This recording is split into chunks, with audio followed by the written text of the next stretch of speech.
Open Mind Storytime with Enchanted Circle Theater.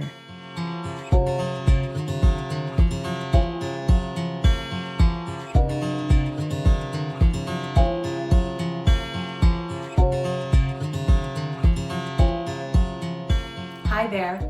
Welcome to Open Mind Storytime. My name is Melissa Redwin, and I'm a performing and teaching artist with Enchanted Circle Theater. Today I'm so excited to read a book called Her Right Foot by Dave Eggers with art by Sean Harris. I chose this book because it reminds me that we are making history every day. It's ultimately a story about freedom and justice. This book was given to my daughter by her auntie Rachel because I know you'll want to know more about Madam Liberty. Her Right Foot. You have likely heard of a place called France. If you've heard of France, you may have heard of the French. They are the people who live in France. You may have also heard of something called the Statue of Liberty. Did you know that the Statue of Liberty comes from France? This is true. This is a factual book. One day, a Frenchman named Edouard de la Boulaye had an idea. The idea was to celebrate the 100 years the United States of America had been around by giving them a giant sculpture. So he convinced another Frenchman, a Frenchman with an Italian last name, to design the sculpture. This artist's name was Frédéric Auguste Bartholdi. Bartholdi designed the statue. He first made very small models of the sculpture, then larger ones, and finally one that is the one we know, which stands 305 feet above the water. This final full-size version was covered with a thin copper skin. The skin is about as thick as 2 pennies. That is not very thick. Here is a rendering of Bartholdi and his team. He had a team. He did not work alone. He did not like working alone. Constructing the statue's hand. Notice that the hand is bigger than these men. Thus, they made the statue in many parts. These parts were assembled in New York City. Now, wait. First, they were assembled in Paris. Did you know this?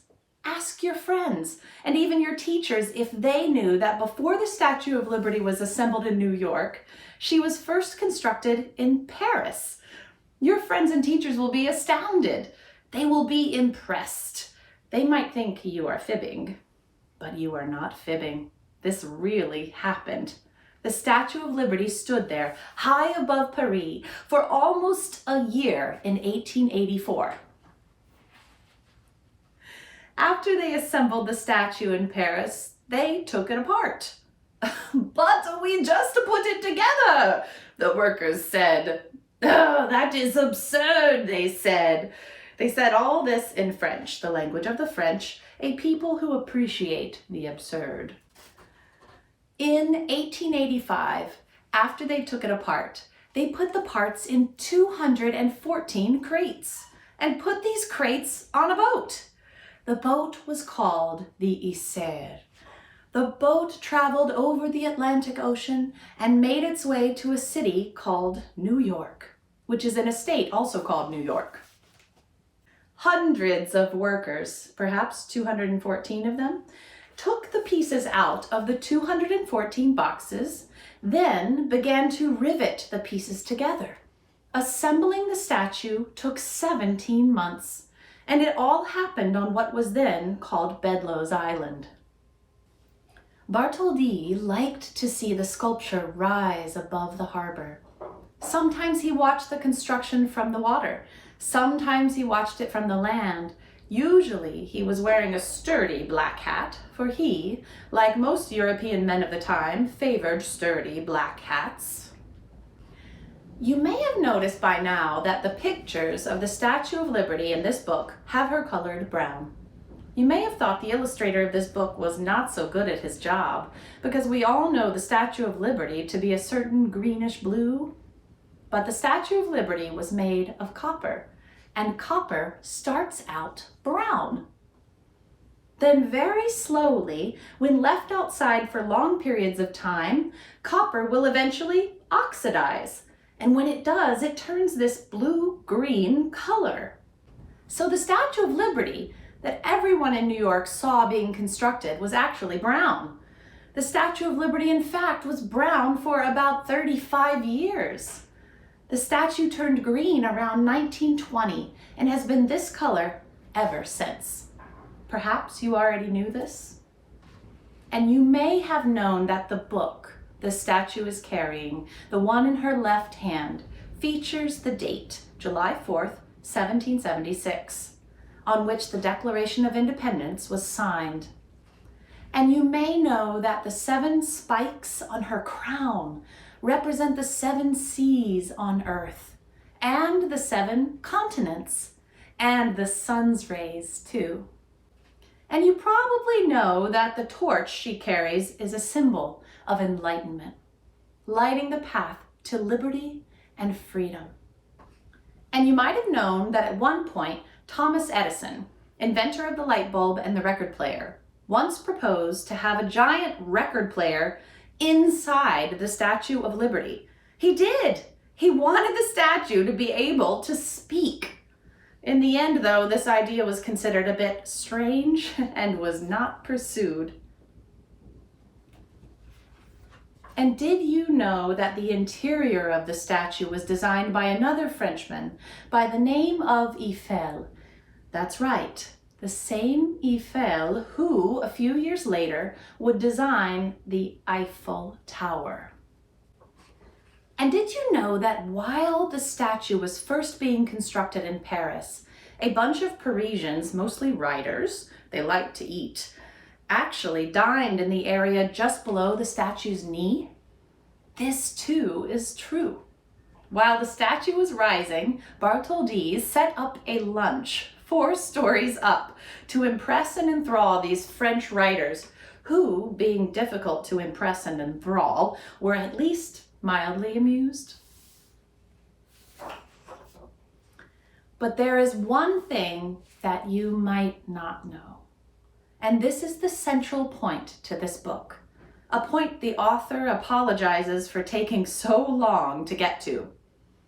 The point is that even if you have seen a picture of the Statue of Liberty, or many pictures of the Statue of Liberty, or even hundreds of pictures of the Statue of Liberty, you probably have not seen pictures of her feet. And even if you have seen pictures of her feet, you probably have not seen pictures of the back of her feet, in particular, her right foot. What do you notice when you see this picture? That's right! She is going somewhere. She is on the move. Let's pause here and collect ourselves and think about this. Let's discuss this. Let's think about and discuss the fact that this is the largest sculpture in all the land and the most iconic symbol of the United States of America. Let's talk about the fact that this statue has welcomed millions of visitors and immigrants to the USA. People talk about her unusual headwear. They talk about her gown, which seems a very heavy kind of garment and would likely result in serious lower back issues. They talk about her beautiful torch and the severe look on her face. But no one talks about the fact that she is walking. This 150-foot woman is on the go.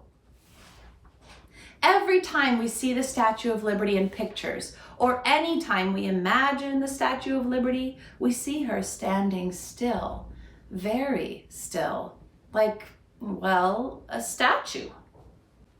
But she is moving. She weighs 450,000 pounds and wears a size 879 shoe, and she is moving. How could we all have missed this? Or even if we saw this and noticed this, how is it that we have seen and noticed a 450,000 pound human on her way somewhere and said, just another 150-foot woman walking off a 150-foot pedestal? And most important, where is she going? Is she going to Soho to get a panini? Is she going to the West Village to look for vintage Nico records? No. She is facing southwest, so she is facing New Jersey. Could she be going to Trenton? Wait, no, she is facing southeast, so she is not going to New Jersey, but she is going somewhere. But where? Why is she moving? There are certain things we know. We know that around her feet are chains. They are broken chains, implying that she has freed herself from bondage. We know that Bartholdi wanted us to know this. He wanted us to see the chains. People have talked about the chains, but few talk about the foot that is so obviously in mid-stride, about the fact that her entire right leg is in mid-stride. What does this mean? What does this mean that we often forget about this right foot, this right leg? Here is an idea. Here is a theory. Here is a reminder. If the Statue of Liberty is a symbol of freedom, if the Statue of Liberty has welcomed millions of immigrants to the United States, then how can she stand still? Liberty and freedom from oppression are not things you get or grant by standing around like some kind of statue. No, these are things that require action, courage, an unwillingness to rest. The Statue of Liberty was not built to welcome just 1,886 immigrants from Italy on one certain Sunday in, say, 1886. No, she was built to welcome 3,000 immigrants from Poland the next day. The next day, 5,000 Norwegians. After that, 10,000 Glaswegians. Then Cambodians. Then Estonians, Somalis, Nepalis, Syrians, Liberians. It never ends. It cannot end. After all, the Statue of Liberty is an immigrant too. And this is why she's moving. This is why she's striding. In welcoming the poor, the tired, the struggling to breathe free. She is not content to wait.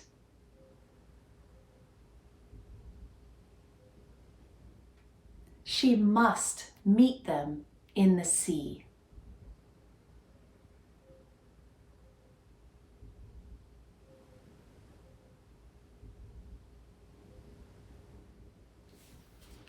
I hope you've enjoyed her right foot. I know it's given me a lot to think about. This has been Open Mind Storytime. It's been a pleasure to be with you today. And until next week, take good care and keep reading.